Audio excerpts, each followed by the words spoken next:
한국마트에서 산 크림빵이 하나 남았습니다. 학교 갔다 와서 너무 배가 고픈 아들과 딸에게 와이프가 사이좋게 나눠 먹으라고 했더니 그 크림빵을 놓고 서로 싸웁니다. 먼저 빵을 집은 아들은 자기가 반으로 나누겠다고 하고, 딸은 지가 누나이니까 나눠야 한다고 주장합니다. 그 말은 둘 다 내가 반으로 나누고 더 큰 쪽을 갖겠다는 뜻이 담겨 있습니다. 이럴 때 어떻게 하면 분배를 공정하게 할 수 있을까요? 방법은 생각보다 간단합니다. 큰딸한테 네가 누나니까 반으로 잘라. 그런데 동생이 둘 중 하나를 먼저 선택하는 거야. 알았지? 이렇게 되면 딸은 최선을 다해 공평하게 둘로 나누려고 할 겁니다. 맞죠? 누가 봐도 한쪽이 더 크게 자르면 큰 쪽을 동생이 선택할 테니까요. 이건 아들한테 자르고 누나가 먼저 선택하라고 해도 마찬가지 결과가 나옵니다. 그럼 이 크림빵 하나를 철없이 나도 나눠 먹겠다고 하면 어떨까요? 옆에서 와이프가 비웃겠지만 아무튼 저도 먹고 싶어서 참전을 했습니다. 이럴 때 내가 아빠니까 공평하게 나눌게. 그리고 내가 주는 대로 먹으라고 하면 둘은 말도 안 된다고 폭동을 일으킬 겁니다. 그럼 이번엔 어떻게 하면 될까요? 이렇게 하면 됩니다. 우선 아들, 딸에게 아까처럼 하라고 합니다. 둘이서 나눠 먹을 때처럼 둘 중 한 사람이 나누고, 나누지 않는 사람이 먼저 선택하는 조건으로 크림빵을 둘로 나눠 가지게 합니다. 그런 다음 아이들에게 각자 가진 그 반의 크림빵을 3등분 하라고 합니다. 아주 공평하게 3등분 해야 합니다. 왜냐하면 제가 그 3조각 중에서 한 조각씩을 두 아이들로부터 가져갈 거니까 어느 한쪽이 크면 무조건 제가 그걸 집겠죠. 이렇게 하면 셋이 공평하게 6조각 중에 2조각씩, 즉 3분의 1을 갖게 되고 아무도 불평하지 않게 될 겁니다. 여기서 가장 중요한 핵심은 빵을 나누는 사람과 그 중에 하나를 고르는 사람을 반드시 다르게 하는 것입니다.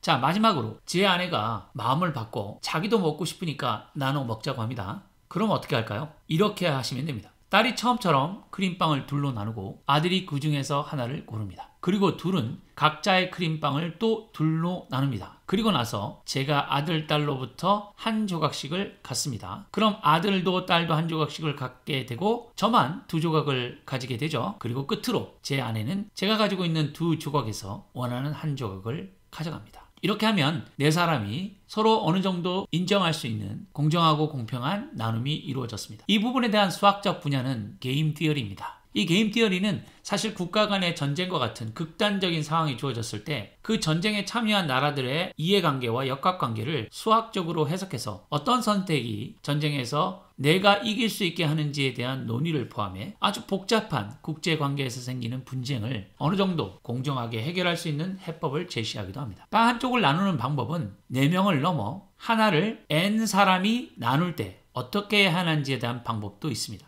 물론 이 경우는 앞서 보신 것처럼 나누는 주체의 개수가 홀수명인지 짝수명인지에 따라 조금 다르지만 대부분의 분들이 고개를 끄덕이실 수 있는 공정한 해법이 있습니다. 즉 일반적인 방법이 있다는 얘기죠. 이 영상을 보시고 그 방법도 알기를 원하시는 분들은 댓글로 남겨주십시오. 그런 분들이 많으면 사람 수에 관계없이 일반적으로 하나를 여러 명이 공정하게 나눌 수 있는 방법을 영상으로 만들어 보겠습니다. 아무튼 지금까지 이 영상을 보신 대부분의 분들은 제가 제시한 방법이 생각보다 공평하다라고 말씀하실 겁니다. 여기서 저는 이 공평 혹은 공정이라는 단어를 짧게 한번 생각해 보겠습니다. 자유민주주의 공화국들 중 제가 지금 살고 있는 미국과 태어난 한국은 둘 다 3권 분립 제도를 가지고 있습니다. 법은 입법부인 국회가 만들고 그 법의 집행은 행정부인 정부가, 그리고 그 법을 해석해서 올바른 적용 여부를 판결하고 더 나아가 헌법에 맞게 국회에서 법들이 만들어지고 또 정부에서는 잘 집행하고 있는지를 심판하는 사법부가 있습니다. 그런데 만약 법을 만드는 입법부가 집행까지 해버리거나 반대로 집행하는 행정부가 법까지 만든다면 어떤 일이 일어날까요? 예, 바로 가장 중요한 공정성을 잃게 됩니다. 분명 자기들에게 유리한 법을 만들고 집행할 것입니다. 이런 불공정을 막기 위해 국회에겐 탄핵권과 대통령에겐 거부권이 있습니다. 하지만 탄핵과 거부권은 가급적 사용하지 말아야 합니다. 이건 국력의 큰 낭비이기 때문이죠. 그래서 가장 이상적인 나라는 국회가 국민을 위한 공정한 법을 만들고 그 법을 정부가 국민을 위해 공정하게 집행되어지는 곳입니다. 물론 이 과정에서 사법부는 법 중에서 가장 상위법인 헌법을 근거로 국회에서 법을 만드는 과정과 정부가 그 법을 적용하고 집행하는 모든 과정이 헌법에 맞게 공정한지를 살펴봅니다. 물론 여러 가지 정치 역학이 있기에 간단하게 이 문제가 해결될 수는 없겠지만 여기서 국민에 대한 정의, 즉 나를 지지하는 쪽 사람들만 국민이라고 정의하지 않고 헌법이 정의한 모든 국민들을 하나로 보고 이 주체가 공정을 인정할 수 있는 법을 제정하고 집행한다면 이 미국도 한국도 더 살기 좋은 나라가 되지 않을까 생각해 봤습니다.